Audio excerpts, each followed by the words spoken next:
बहुत महत्वपूर्ण श्लोक है आज का, श्रीमद् भगवद गीता 3रा अध्याय 25वां श्लोक। कृष्ण कुछ पूछ रहे हैं आज हमसे।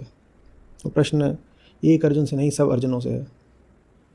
कृष्ण पूछ रहे हैं कि ये बताओ कि जो लोग आसक्ति के केंद्र से काम करते हैं, जब वो इतना लग कर, इतनी मेहनत से, एक तरह से इतनी निष्ठा और समर्पण से काम कर लेते हैं, तो तुमसे कर्म क्यों नहीं किया जाता भाई?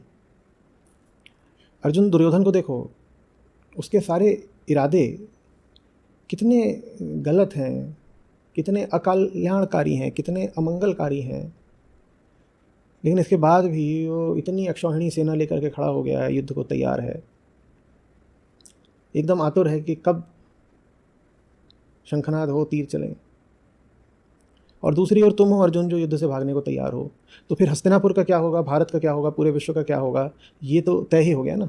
दुर्योधन जैसे लोग जगत पर छा जाने को, सत्ता और बल पा जाने को एकदम तैयार हैं, उनके उत्साह की कोई सीमा नहीं। और अर्जुन जैसे लोग युद्ध के क्षण में किंग कर्तव्यमूढ़ हो जाते हैं, धर्म अधर्म की बात करते हैं,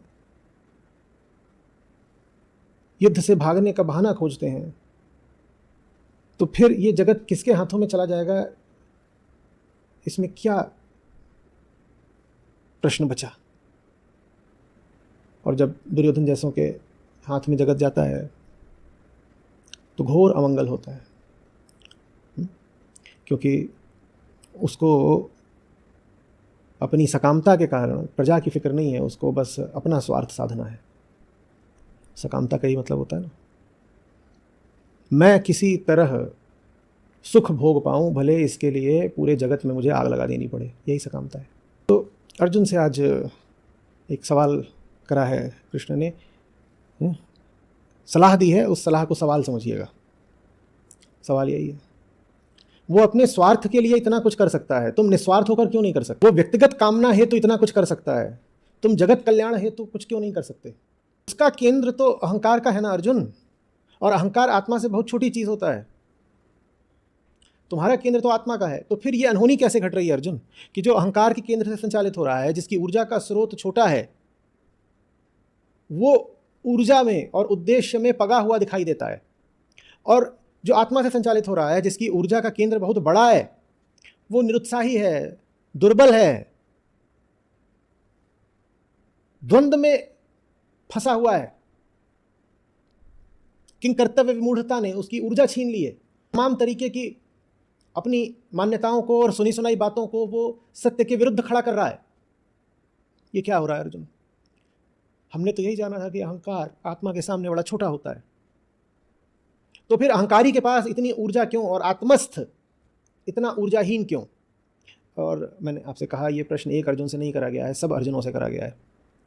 सब अर्जुनों से यही प्रश्न है। देखो उन सबको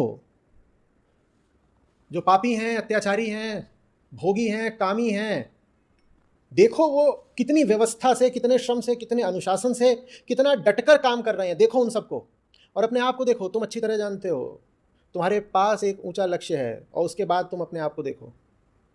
तुम्हारे अपराध की कोई क्षमा है? दुनिया के ज़्यादातर लोगों के काम, धंधे, नौकरियां इसी तरीके के हैं। दूसरों को बेवकूफ़ बनाओ, इस बात के पैसे मिलेंगे, किसी न किसी तरीके से। कहीं बहुत ज़्यादा बेवकूफ़ बनाया जाता है, कहीं कम बनाया जाता है, परले देकर बनाया ही जाता है।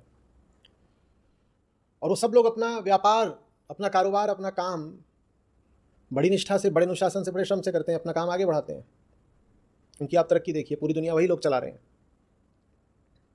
और दूसरी ओर अर्जुन जैसे लोग होते हैं जिनको कृष्ण कृपा से एक धर्मयुद्ध मिल गया होता है। बहुत बड़ी बात है कि आपको धर्मयुद्ध उपलब्ध हो पाया। ज़्यादातर लोगों को धर्मयुद्ध उपलब्ध ही नहीं होता।